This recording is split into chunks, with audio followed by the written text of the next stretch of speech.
et interview internationale sur la chaîne de moi c'est Peter.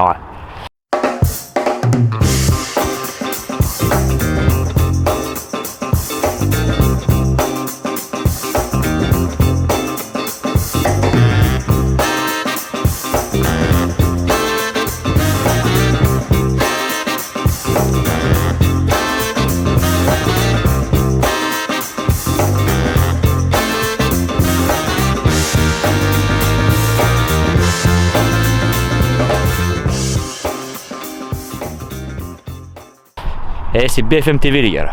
BFM TV. Rapprochez-vous, rapprochez-vous.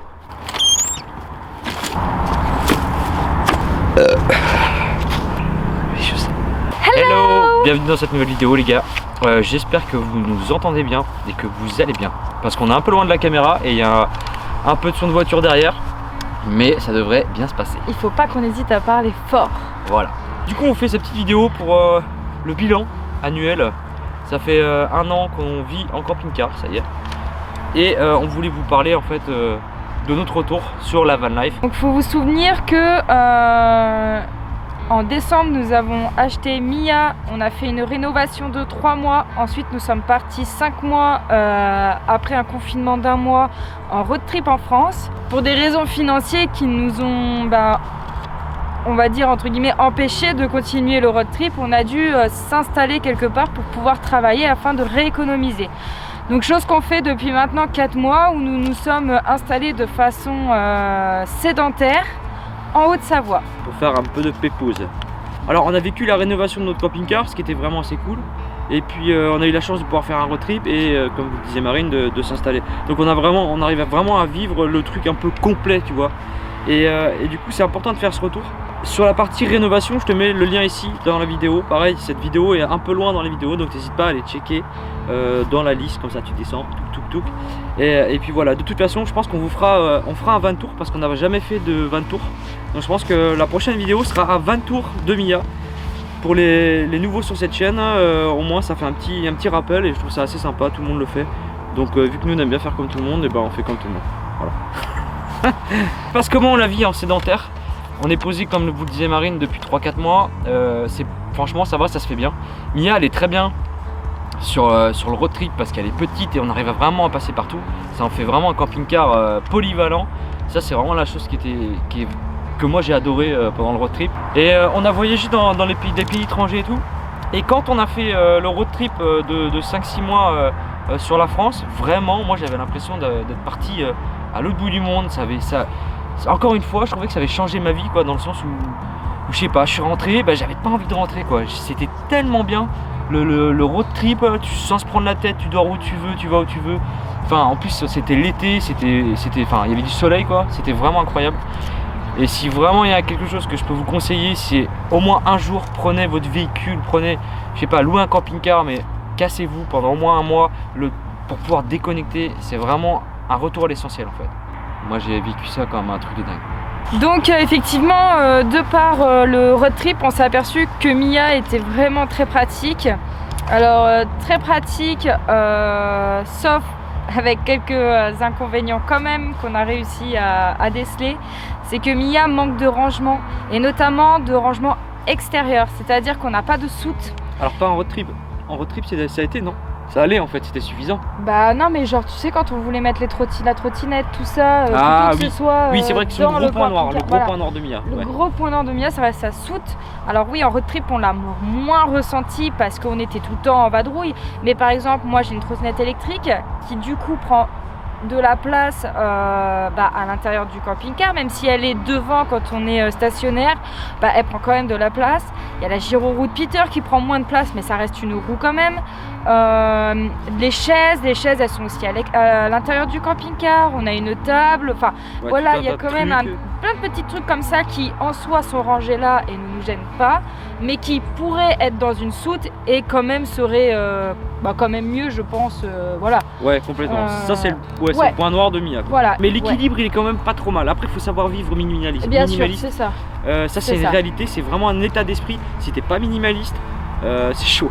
Ouais. Il faut être organisé aussi. Et même minimaliste et même et notamment aussi ce qu'il faut pas oublier, c'est que Mia est en capucine. Et ça, Ouais, nous, c'est là, prenant. ça fait 1 an qu'on est dans le camping-car, on s'en rend compte. Au bout d'1 an, la capucine, on commence à saturer pour différentes raisons.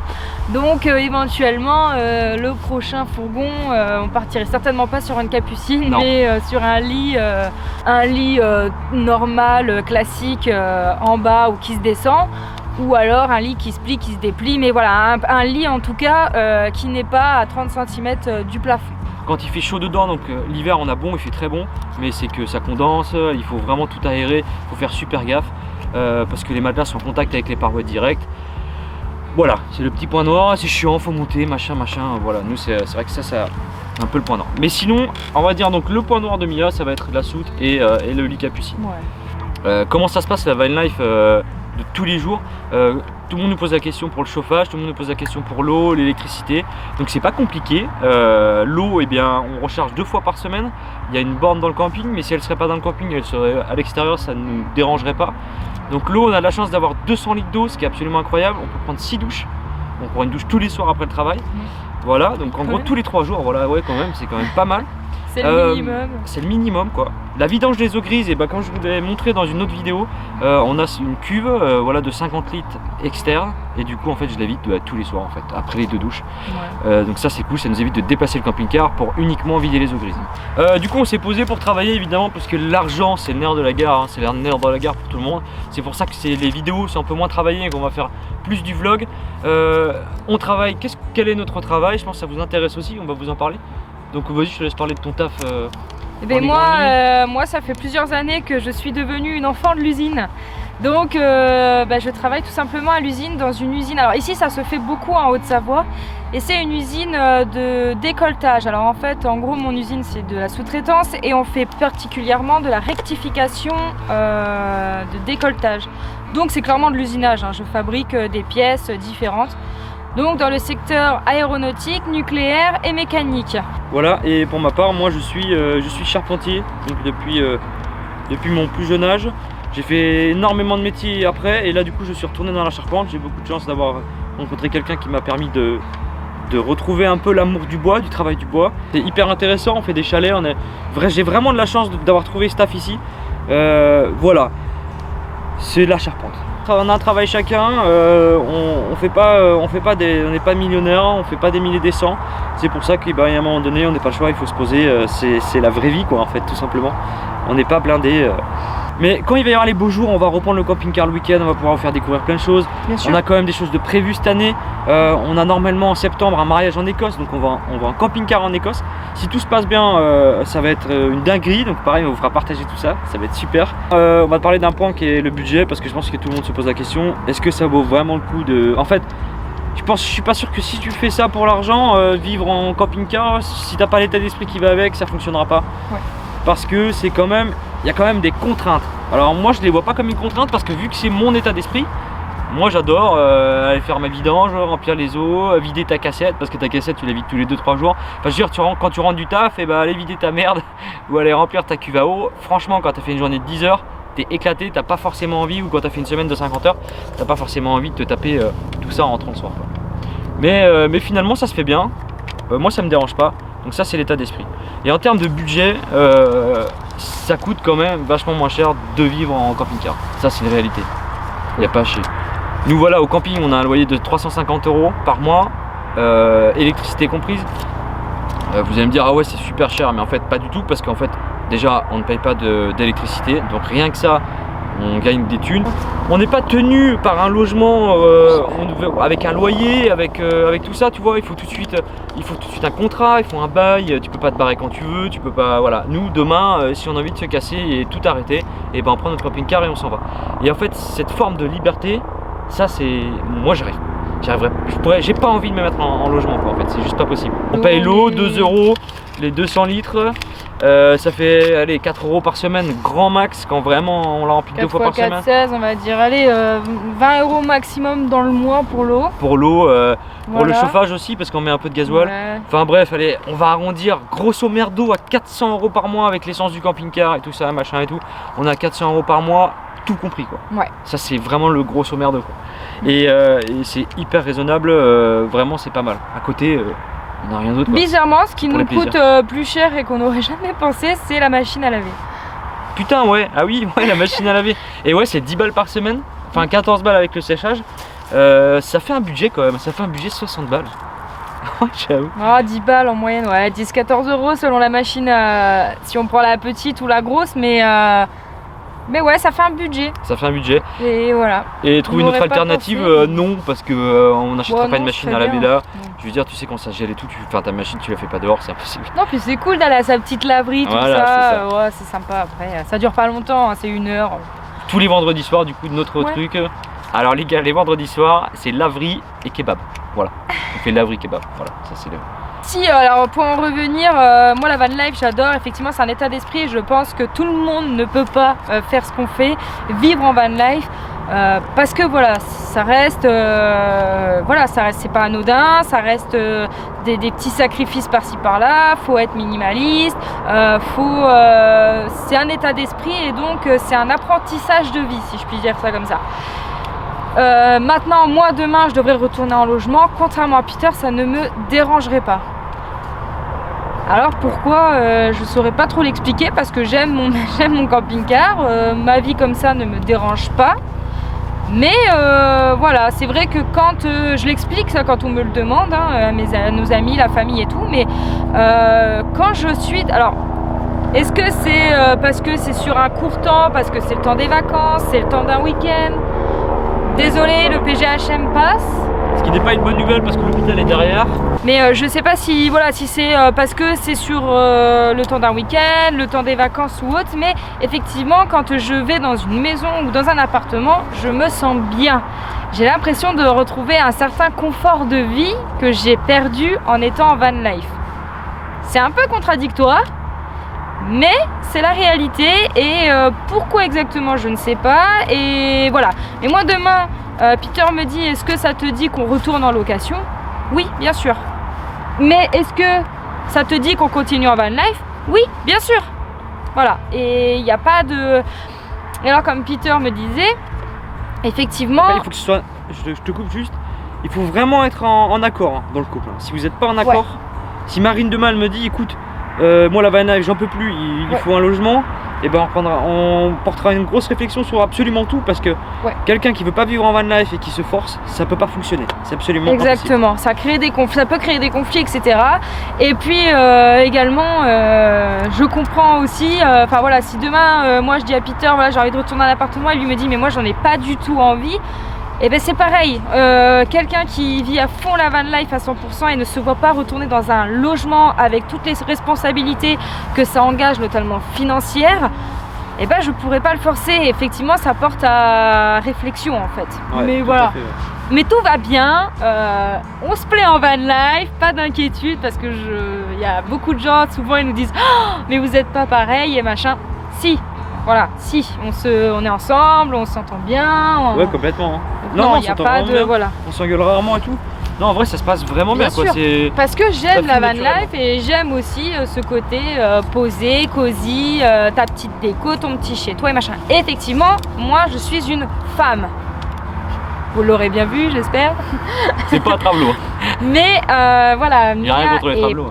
Mia est petite et il est vrai que pour certaines choses que je fais de féminin, même non, que je fais pas forcément féminin, enfin Mia est petite et du coup pour certaines choses du quotidien telles que se raser, quand une fois par mois j'ai mes règles, etc., et ça peut devenir contraignant. Et alors nous ça va parce qu'on a un camping-car, quand bien même il soit petit, mais j'ai quand même accès à une douche, j'ai accès à des toilettes. Et donc même si c'est plus ou moins difficile et que des fois ça m'énerve d'être dans un petit espace confiné, de voilà l'intimité machin et tout, c'est chaud. Enfin des fois j'aimerais avoir mon espace intime en tant que femme, mais je ne peux pas l'avoir à 100% parce que Peter est toujours à plus ou moins 1 mètre de moi. Donc ceux qui connaissent les différentes barrières d'un être humain, voilà, on est plus ou moins hyper proche à 95%. Donc des fois, tout ça, c'est une Ouais, réalité, mais tu vois. c'est la réalité en fait pour les femmes, il faut le dire, tu vois. Il faut le dire les gars. Ok. C'est chiant quand t'es une femme, t'as tes règles, il faut se raser, machin et tout. Non, c'est chiant dans un camping-car. Alors après, c'est pareil. Ceci, c'est pas une idée générale sur la van life, puisqu'en fait, on est tous différents. On va vivre la van life différemment, on va avoir un fourgon différemment, Bien un sûr. camping-car différent. Votre camping-car, je sais pas, on met 20 000 € de plus, on a un camping-car, on a une vraie salle de bain, tu vois. Donc là, ça peut peut-être changer toute la donne. Ah, et puis encore une fois, c'est un ressenti personnel. Là, là c'est pas général en fait. Voilà. Moi, je fais pas une généralité, c'est-à-dire que Truc. il y a certaines femmes, sa bah vie, voilà, quoi. selon ce qu'elles ont, elles vont super bien, machin, et elles vont super bien, vont être super bien. Et une femme peut venir dans Mia et se sentir super bien tout le long de l'année, machin. Ouais, voilà, Moi, c'est faut mon pas généraliser ressenti, le truc, voilà. quoi. Voilà. Là, Dis c'est pas, notre c'est ressenti sur un an de van life avec Mia. C'est Avec vraiment Mia et notre situation, quoi. Notre situation de vie, ouais. Pour le travail, nous avons acheté 2 véhicules. Donc j'ai un véhicule personnel et Peter a le sien, et cela nous permet d'aller au travail et de pouvoir bouger sans déplacer Mia tous les jours. Ben voilà, pour aller au travail, le véhicule, c'est indispensable. Donc quand on va repartir en road trip, on laissera les véhicules ici, on les laissera, on a un garage où, on verra quoi.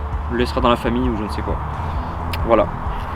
Si vous avez des questions, surtout sur la van life, n'hésitez pas en commentaire. Vraiment, parce qu'on en oublie des caisses, c'est sûr. Parce qu'aujourd'hui, voilà, nous on ne voit pas ça comme une contrainte, donc il n'y a pas, on se rend pas Non, compte mais même quand les tu es gens, de je point pense de vue qu'ils voient extérieur. pas forcément ça comme une contrainte, mais effectivement, on sait pas trop quoi comparer ou quoi dire, parce qu'aujourd'hui on vit comme ça. Et après, ça reste un logement. Quand bien même ça reste un camping-car sur roue, ça reste un logement. On a tout le confort d'un appartement ou d'une maison, si ce n'est l'espace. Du coup, bah voilà, on sait pas trop. Je sais pas trop quoi rajouter. Du coup, on est super content d'être ici. On est quand même dans une région de dingue. On sait pourquoi on s'est posé ici, bah, tout simplement pour le travail. Il n'y a pas d'autre. Le travail, l'environnement. Ouais, l'environnement. Tu vis en camping-car, surtout, donc le travail. l'avantage c'est que voilà, il y a ça aussi, gros avantage, c'est que tu peux te poser où tu veux pour travailler. Et autant choisir un endroit, un cadre idyllique avec des activités, une économie locale qui fonctionne du tonnerre, du travail et tout ce petit Des côté. paysages de dingue. Et voilà quoi, et du coup c'est ce qu'on a fait et on regrette pas quoi. Très bien, franchement parfait. C'est sûr que l'inconvénient c'est la neige, mais c'est tellement beau que du coup ça se prend plus comme un inconvénient, mais plutôt comme une chance d'avoir un peu de neige. Ouais. Et puis tu vois, il y a du soleil, on est presque en t-shirt alors que la nuit ça descend à plus de moins 10 quoi. À moins de moins 10. En tout cas, pour ceux qui hésitent encore à franchir le pas, arrêtez d'hésiter. On regrette toujours de ne pas l'avoir fait plutôt que de l'avoir fait. Ouais, foncez et allez-y, faites-le, vraiment c'est trop bien. Moi je regrette pas. Tu regrettes pas non plus? Je regrette pas non plus. Et si ça sera à refaire, je referai la même chose. Et puis tous ces inconvénients, ou la van life, la vraie vie de la van life, et toutes ces conneries qu'on voit sur internet. Alors effectivement, toutes ces photos, il y a des photos c'est quand même vraiment rajouté, ils en font des caisses, tu vois. Le mec qui fait du yoga sur son van avec sa femme face à la plage, avec le camping-car sur la plage. Évidemment qu'en France ça n'existe pas, ou très peu, hein. Les emplacements où tu seras tout seul l'été, évidemment que ça n'existe pas non plus. Maintenant à toi de chercher, c'est aussi ça, c'est aussi le plaisir d'aller chercher un emplacement qui est sympa, c'est aussi le plaisir, voilà, c'est tout un truc, mais sur le plan général il n'y a vraiment pas de critique quoi. Critiquer la van life, ce serait Hypocrite. bah, ce serait pas se rendre compte en fait de la chance que tu as de pouvoir être mobile, d'avoir un terrain de jeu qui est absolument incroyable. Donc critique van life, pour moi zéro. Que du bonheur, que du positif. T'apprends sur tout et t'apprends sur tout, t'apprends sur toi, t'apprends sur ton véhicule, t'apprends à te démerder, t'apprends à vivre comme tout le monde. Voilà, les gens quand tu leur dis ouais je vais en camping-car, mais ils hallucinent. Hein. Tu dis, mais Bah il y en a, ils hallucinent, et il y en a, ils sont surpris dans le bon sens et d'autres dans le mauvais, mais bon. ouais, il y en a, tu sens que ça les disent ah ouais putain c'est bizarre, ils vivent en camping-car et tout. Les marginaux. Ouais voilà quoi, fuck. Alors que bof. Bon, alors que non, c'est juste que voilà, c'est un état d'esprit, de toute façon on changera rien. Voilà, on vous remercie beaucoup de nous avoir écoutés, hein, dans ces belles paroles. Nous allons vous quitter et nous allons aller boire une petite bière. C'est bien ça, non? Jason, il devrait pas tarder. Je sais pas, moi je vais voir ce que je vais faire. Bon les gars, allez, on vous dit à bientôt dans une nouvelle vidéo. Faites attention à vous. À bientôt. Prenez Achetez un soin de vous. camping-car, achetez un camping-car, un van, tout ce que tu veux, achète. Achète, pas cher, pas cher. Allez, ciao.